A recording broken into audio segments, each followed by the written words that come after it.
Kaixo, kombinatoria noiz erabiltzen dugu? Elementu batzuk ditugunean eta elementuekin zenbat multzo edo talde desberdin egin daitezke kontatu behar ditugunean. Beraz, kontaketa bat da. Baina, multzoak egiteko orduan, esan behar digute ze irizpidearekin egin behar diren. Hortarako, bi adibide ditut hemen atzean eta hobeto ulertu daitekela uste dut. Lehenengo izango litzateke, hau, gu dugu menua egiteko aukera hau. Lehenengo plateran sopa, babarronak eta ensalada, bigarren plateran tortilla, arraina eta xerra, eta postean arroz esnea eta sagarra. Orduan, izango litzateke elementuak baditugu, eta multzoak egiterakoan esan behar digute adibidez errepikatu daitekeen platera, ezta? Sopa babarruna eta gero arroz esnea. Eta esaten badigute hori ezin dela egin, baizik hartu behar dela hemendik bat, eta hemendik beste elementu bat, zenbat menu desberdin egin daitezke horrela, Suez diagramakin edo biderketaren propietatearekin jakin dezakezu, honekin ata daitezkela 18 menu desberdin. Hori da konbinaketa erabiltzea. Beste adibidea izango litzateke, atik bera joateko zenbat bide desberdin daude. Orduan hemen ere elementua esan behar digute, nola joan gaitezken atik bera, bakarrik edo eskuinera edo bera. Horrek esan nahi du, etortzen bagi horrela, bera, eskuina, bera, ezen dugula joan ezkerrera edo gora. Hora, bide bat izan daiteke, eskuina, bera, eskuina, bera, eskuina, bera, bera. Beste bat izan daiteke, bera, bera, eskuina, bera, eskuina, bera, eskuina. Edo horrela, eta horrela. Baditugu elementuak, baditugu nola egin behar diren multzoak, zenbat bide desberdin egon daitezke atik bera joateko.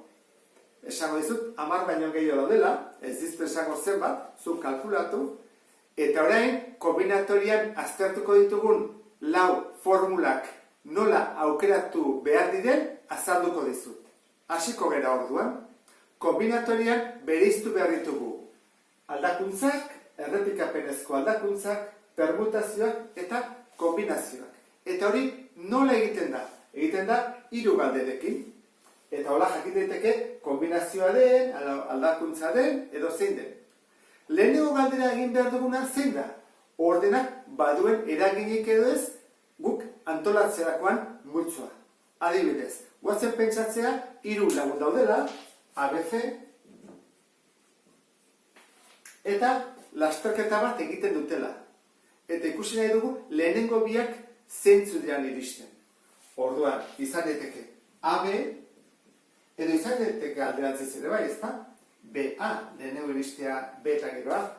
Eta beste aukera, izan daiteke lehenengo A eta gero C, edo C eta A. Edo baita ere, B lehenengoa eta C, bigarrena, C lehenengoa, B lehenengoa. Hori da, ordenak garrantzia baldin badu. Hau da, desberdina baldin bada AB eta BA, lasterketetan da gertatzen dena. Baina, pentsa ezagun 3 lagunak orain ez dutela egingo lasterketa bat, baizik talde lana. Eta bi jartzen direla lana egiteko. Horrek zesan nahi du, A, Bekin elkartzen bada, B, Akin elkartzea gauza bera dela. Hau da, hau eta hau berdina da. Bikote berdina da. Eta hau izango izateke beste bikote bat eta beste bikote bat. Beraz, 3 bakarrik izango liateke hemen multzoak, multzo desberdinak. A, Bekin, A, Zekin eta B, Zekin.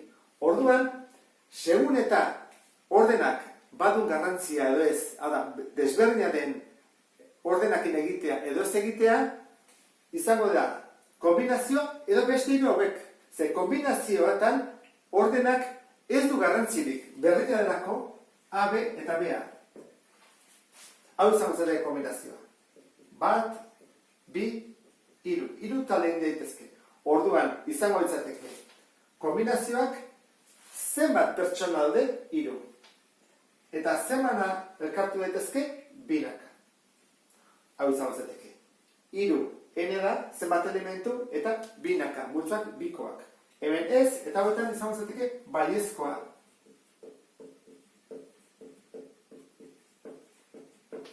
Beste egoera bat planteatuko dut. Adibidez, gaur zein iritsiko den lehenengo institutura, eta bihar ere zein iritsiko den lehenengo. Hemen ze gerta daiteke?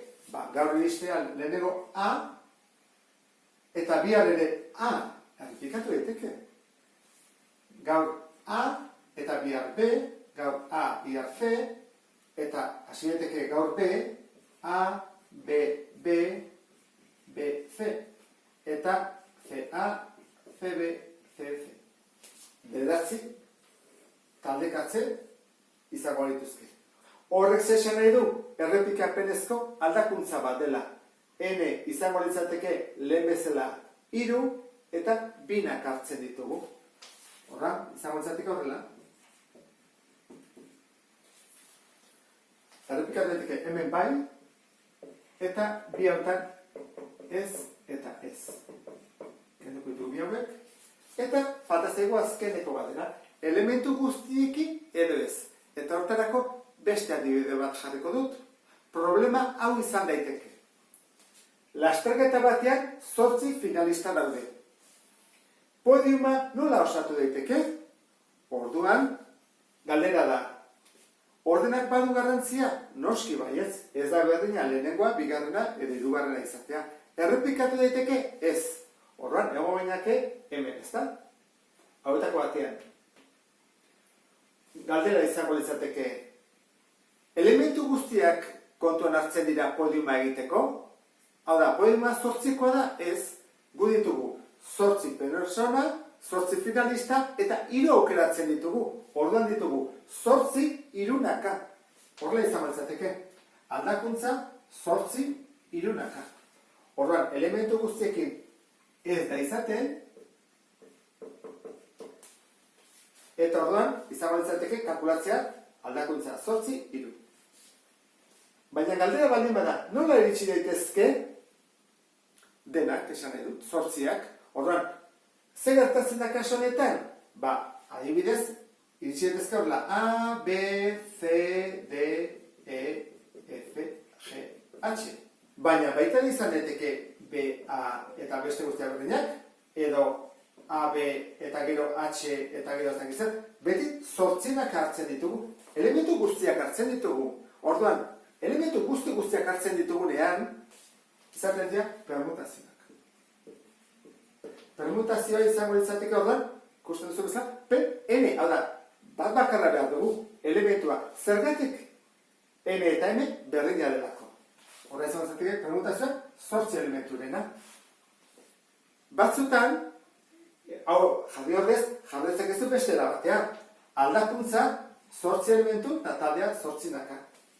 Hau, edo, gauza bera da. Eta sarrera honekin, ondo bereizten jakingo duzulakoan, noiz den aldakuntza, noiz errepikapenezko aldakuntza, noiz permutazioa eta kombinazioa, horrek arte, agur.